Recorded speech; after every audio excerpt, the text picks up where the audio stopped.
My job here requires a bit of public speaking, all right? And so I'm fastidious about making sure that I practice the goodest grammar possible because I'm a professional. And two words that really vexed me recently as I prepared for the sermon were resolve and resolute. Two words that I think, I used to think were not only synonymous, but I thought they meant the same thing. And resolve actually, resolve is to make a firm decision. All right? We resolve to do something or not do something. We kind of mix this up with, I make a New Year's resolution. Really, we are making a New Year's resolvation, which is not a word. For example, Ash Wednesday, I was eating at the soup supper with the confirmands, and just kind of joking, not joking, I said, what's everybody giving up for Lent?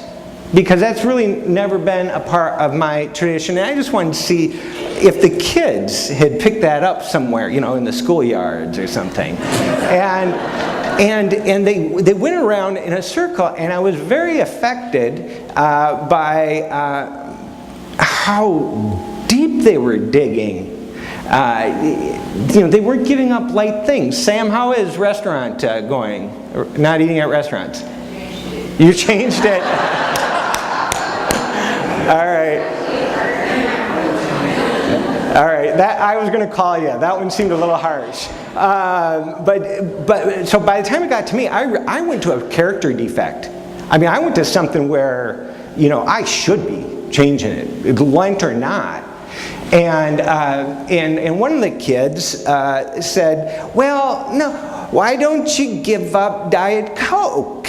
That's not how he talks, but that's how I hear the voice. Why don't you give up Diet Coke? And I said, well, all right, I'll go you one better. I'll give up all pop. Because I'm that holy. And so on my way home from the Ash Wednesday service, I stopped at Super America on Snelling, my Super America, and to get my post-work Diet Coke. And it wasn't until I got into the Super America and in front of the coolers that I realized, oh my gosh, I've sworn off an entire food group. And I stood there and I just looked, and none of this can go in my belly. And there is a God in my belly demanding sustenance. The stupidest thing I ever did was tell those kids I was going to quit pop. Every day begins in agony. Every day ends in agony. Just because of one resolution. We'll talk, Sam. Maybe I can change mine. All right. So now resolute, on the other hand, resolute means a firm determination. Okay, that's not making a decision. That is a character, kind of an inherent character thing. Now, you can, and so to be resolute, well, for example, Jesus. When we get into Lent, I see this part of his personality come out. All right? A lot of us, when we think of the word Christ-like, or if we think of Jesus in general, we think of maybe a gentle character, or we think of somebody who's loving and benign. And today, he gets actually pretty sharp-tongued with the Pharisees, who, on the face of it, seem to be helping him. Chances are they were actually trying to scare him out of his ministry. All right? But they were saying, look, if you stick around, Herod's going to kill you. But Jesus, if you look at him, Go back to when, as a kid, he went to Jerusalem for Passover with his parents.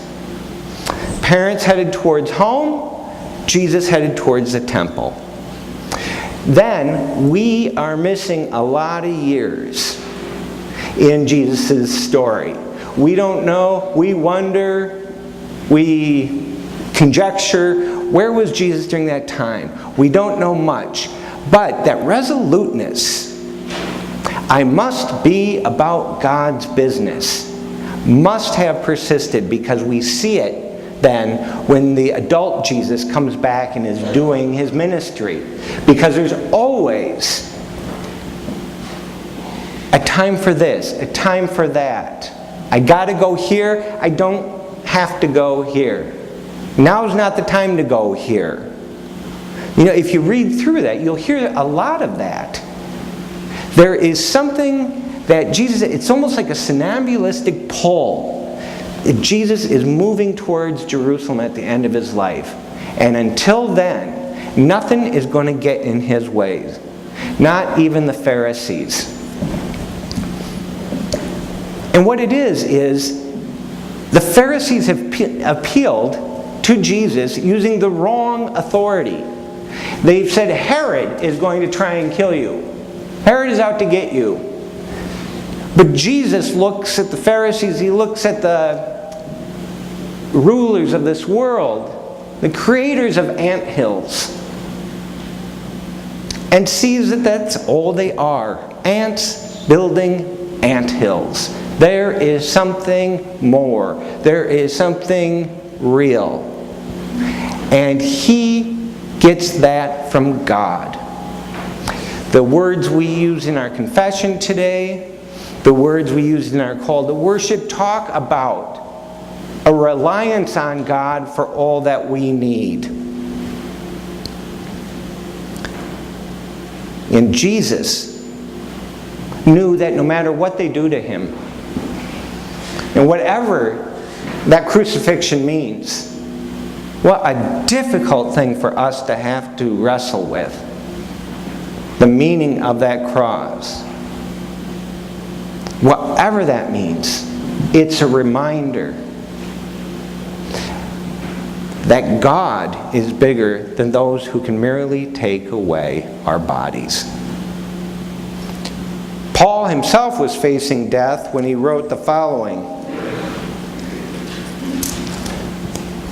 Brothers and sisters, join in imitating me and observe those who live according to the example you have in us. For many live as enemies of the cross of Christ. I have often told you of them, and now I tell you even with tears.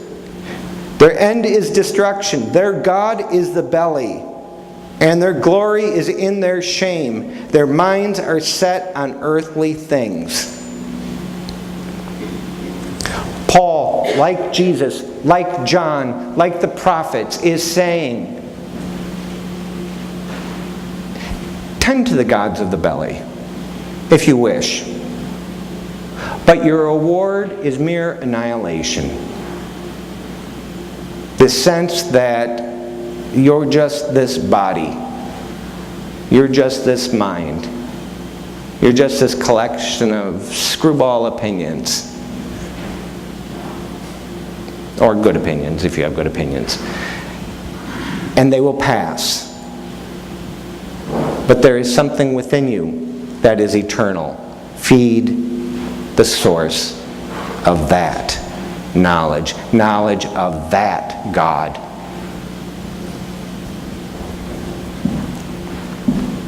Paul says that people are enemies not of Christ, you'll notice, but of the cross of Christ. So, like the disciples who fell away early on in Jesus' ministry, there's a great line, it's my 7th favorite line in the Bible. It says, they fell away saying, these teachings are too hard. The teaching of the cross is too hard. This idea of, my God, if I don't tend to myself, who will? If I don't get what I need, how will I survive? Just isn't in Jesus' message. It isn't in the message of the cross, certainly. So there is a conflict. For those of you who wonder, what's the point of reading the Bible in the 21st century? What's the lessons we can take away from it? Well, that's still a sound lesson. Look at the early service, I struggled with this one because I said, look at anything negative that goes on in the world. And then I had to scale it down because, there's a lot negative going on in the world, all right? And a lot of it, I think, we can attribute to just the insanity, I think, of people and cultures. And that's a bigger subject than I have time to address today. But let's just talk on an interpersonal level, why don't we? All right? Things within your realm, your workplace, your life. Look at the negativity that goes on. And what is it that fuels the negativity, the disputes? What's the gods of the belly? I base that both on the fact that I came to work today very cranky because driving past Super America number 2, I didn't get my before work Diet Coke. And I knew that coming in I wasn't going to get my after church Diet Coke, my pre-confirmation Diet Coke. I wasn't going to have my youth group Diet Coke. I wasn't going to get my post-youth group Diet Coke. How the heck am I supposed to live, people? Don't you care about me? A friend of mine, I can't quote great theologians, but I can quote people who are smarter than me. A friend of mine said he looks at everything about himself that he doesn't care for. His anger towards people, his envy, his jealousies, his hatred. The things that he does in his life that he regrets. And he's really made a study of why. Why does he do these things? Why does he keep returning to these things? My 14th favorite line in the Bible, like a dog returns to its vomit.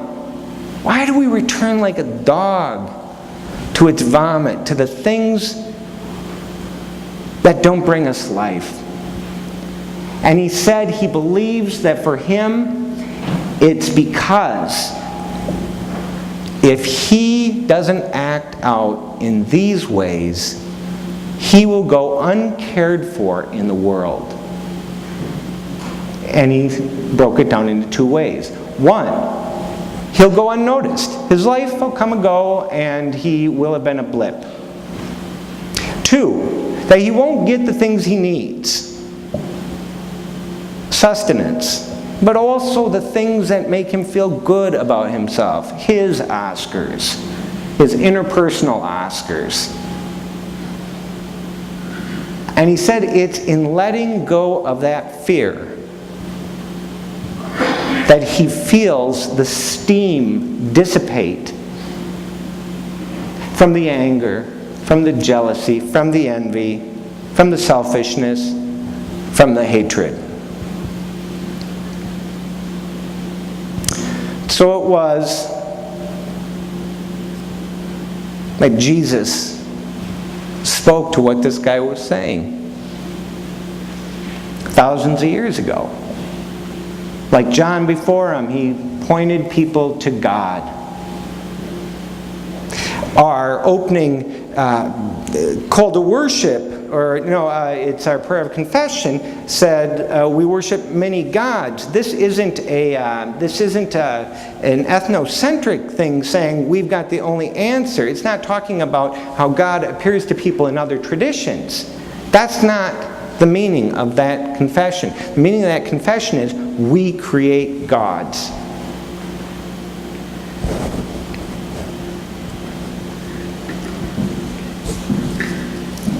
One more line from Paul. Let the same mind be in you that was in Christ Jesus, who though he was in the form of God, did not regard equality with God as something to be exploited, but emptied himself, taking the form of a slave, being born in human likeness. And being found in human form, he humbled himself and became obedient to the point of death, even death on a cross. He humbled himself. Jesus probably wanted, at some level, to live, but knew there was so much more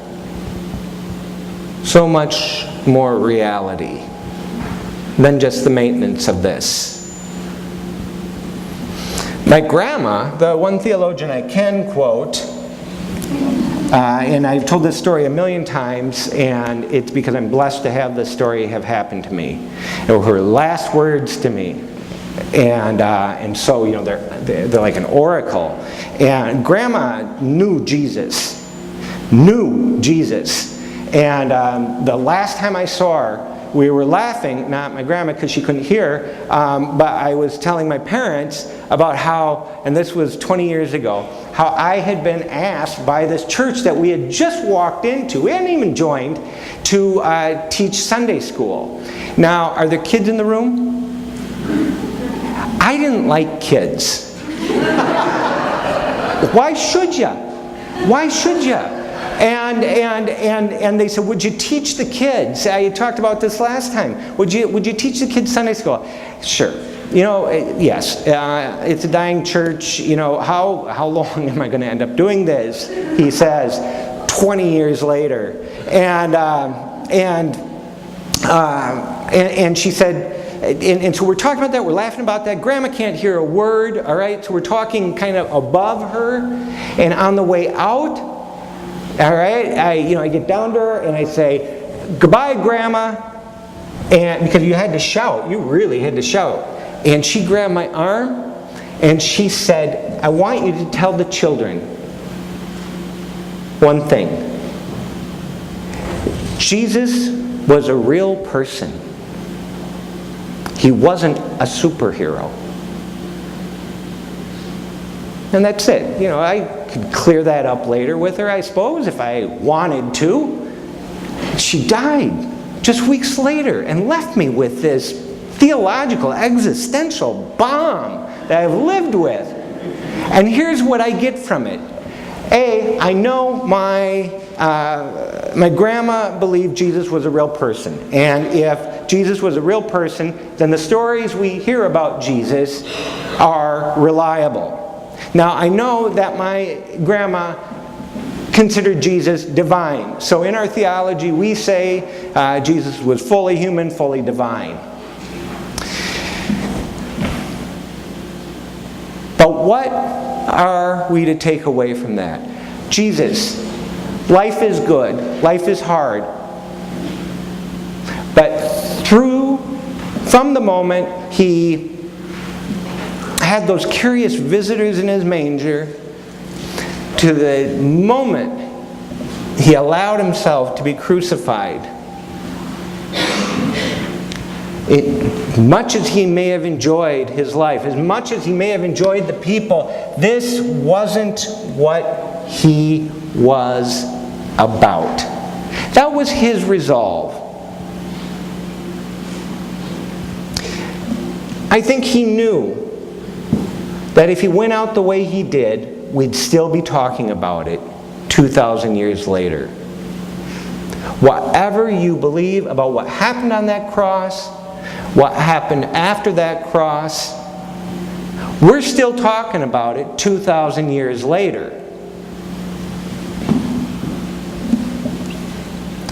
I don't think we're called to be superheroes. I think we are called to, as we say when we join this church, seek to follow Jesus. Not be Jesus. seek to follow Jesus. In fact, I don't even think we're called to be superhuman. And I think God is graceful because God forgives us when we're even not so great at being human. But I think that we are called, I really do believe that this is our call, is to seek to follow Jesus. As we turn from the gods of our belly, the things that keep us folded in on ourselves, to God and to our neighbors. Especially during this season. Amen.